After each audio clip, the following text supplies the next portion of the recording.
앉으세요. 앉으세요. 앉으세요. 필요할 테니까 앉으세요. 앉으십시오. 자, 정돈해 주시기 바랍니다.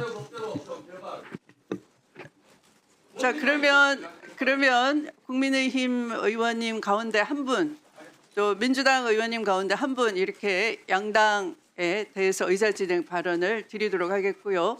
의사진행 발언 시간은 3분 드리도록 하겠습니다. 자, 신청해 주십시오. 네, 나경원 의원님. 위원장님의 오늘의 모두 발언을 들으면서 심히 헌법 파괴의 위원장님의 행태에 대해서 분노를 금할 수 없다라는 말씀을 합니다. 자, 대법원장이 이 모두 발언을 하고 출석하지 않고 증인으로 채택하지 않은 것은 국회 오랜 관례입니다. 그것은 왜 그렇게 했느냐? 헌법상 삼권 분립 원칙을 존중하는 거였습니다.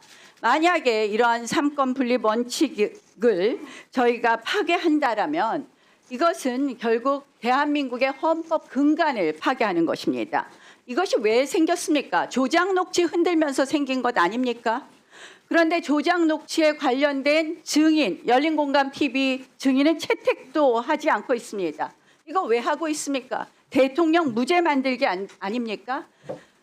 위원장께서는 김병로 대법원장의 예를 말씀하셨는데 그 경우에는 대한민국 헌법 질서가 초기에 만들어진 때였고 그 당시에도 김병로 대법원장의 말씀에 따르면 개별 사건에 대해서는 이 재판의 한계가 있다. 개별 재판에 관여하는 것에 대해서는 질의에 대답할 수 없음을 명백히 하고 있습니다.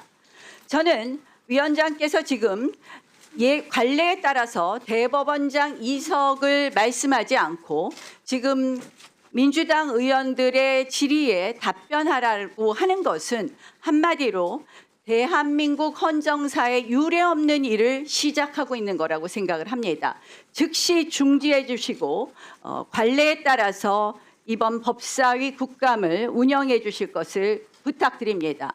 만약에 이 위원장님의 논리대로 한다라면 저는 대통령도 상임위 국감에 나와야 되고 국무총리도 나와야 되고 국회의장도 나와야 된다고 생각을 합니다. 그러나 우리가 왜 대통령, 국무총리, 국회의장을 상임위 국감에 부르지 않습니까? 그거는 삼권 분립이라는 기본적인 여러 가지 원칙을 존중하는 것이라고 생각을 합니다. 절대 선출된 권력만이 민주적 정당성을 갖는 것은 아닙니다. 저희는 선출된 권력이지만 헌법적 권력에 의해서 민주적 정당성을 갖는 사법부를 함께 존중해 주실 것을 부탁드리고 오늘 국회 법사위에서 이 헌정사상 전대미문에 기괴한 국감을 진행하시지 말 것을 다시 한번 촉구합니다. 이미 우리 법사위 국감은 헌정사상 그리고 전대미문의 기괴한 국감으로 들어가고 있습니다. 어느 국감에서 제1야당의 간사를 선임하지 않고 진행한 적이 있습니까? 이 전대미문의 기괴한 국감 즉시 중단해 줄 것을 촉구합니다. 네, 김용민 의원님 의사진행 발언해 주십시오. 네. 이런 중차대한 상황이 발생했을 때에는 특단의 조치들이 필요합니다. 우리는 지금 여전히 내란을 극복하고 있는 과정에서 당연히 필요한 것들은 국회가 물어볼 수 있습니다. 자, 사법부 독립을 얘기하시는데 일단 그 전에 오늘 대법원장의 출석은 국회법 제121조 5항에 따라서 대법원장에게 출석을 요구할 수 있는 권한이 있기 때문에 그에 따라서 출석 요구를 하는 것이고 더 나아가서 국회법 129조 출석 의무 이미 있습니다. 헌법과 국회법에 따라 있습니다. 자, 그리고 129조에 따라서 증인으로 요구할 수도 있습니다. 이 증인에 대해서는 누구든지 따라야 합니다. 그러나 말씀하신 것처럼 대통령, 국회의장 다 불러야 되느냐? 보십시오. 이렇게 중대한 상황이 발생했지 않습니까? 대법원의 전원합의체 판결이 대선에 개입했다라는 이 의혹이 너무나 크게 제기되고 있기 때문에 당연히 불러야겠죠. 자, 그리고 사법부 독립 자꾸 얘기하시는데 사법부 독립에 대해서 좀 제대로 알고 얘기하십시오. 공부 좀 똑바로 하고 말씀하시면 좋겠습니다. 독일 연방헌법재판소에서는 이렇게 얘기합니다. 사법부 독립이라는 것은 절대적 보장이 아니라 가능한 최선으로 실현해야 할 헌법적 요청이라고 하고 있고, 유럽 연합사법재판소와 유럽 인권재판소 역시 법관의 인적 독립에 대해서는 절대적으로 보장되는 것이 아니라 정당하고 중대한 이유와 비례 원칙 준수하에 제한이 가능하다라고 이미 이렇게 얘기하고 있습니다. 독일과 유럽은 사법부 독립이 절대적이지 않고 한계가 있다라고 분명히 제시하고 있습니다. 그리고 지금 사법부 독립 얘기하시면서 진행 중인 사건에 대해서 한다라고 얘기하는데, 저희가 사건 본질을 들여다보는 것이 아니라 사건이 왜 그렇게 빠르게 무리하게 진행됐는지를 들여다보는 것입니다.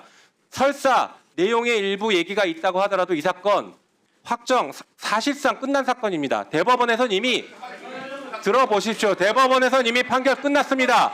전원합의체 판결했고, 파기환송심은 대법원 전원합의체 판결의 기속력을 갖기 때문에 대법원의 결론과 다른 판단을 내릴 수가 없습니다. 사실상 종결된 사안 아니겠습니까? 자, 그리고 우리 대법원장께서는 오늘 인사 말씀이 이렇게 얘기했죠. 자신의 재판과 관련하여 무한 책임을 지는 것이다라고 했는데, 법관이 무한 책임을 지는 방식이 무엇이겠습니까? 단 한 번도 법관은 무한 책임 져본 적이 없습니다. 그러니 최소한의 책임은 국회에서 국민들의 대표인 국회의원들이 국민들을 대신해서 이 중차대한 사건, 왜 대법원이 대선에 개입했는지 이런 것들에 대해서 질문을 하면 거기에 대해서 답할 의무가 있고, 그것이 최소한의 책임을 지는 것입니다. 자, 대선 개입했는지에 대해서 국힘은 계속 가짜라고 하지만 날짜와 사실상 대선에 개입됐던 것은 누구나 모든 국민이 다 아는 것입니다. 그리고 대법원장이 사퇴해야 된다라는 것을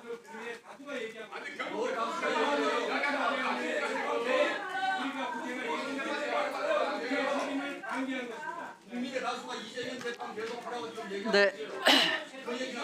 조용히 해주세요. 조용히 해주세요. 곽규택 의원님 조용히 해주세요. 시끄럽게 한 사람 보고 조용히 하라고 하는 거예요. 초등학생입니까? 신동우 의원님 조용히 해주세요. 곽규택 의원님 2번 경고합니다. 조용히 해주세요.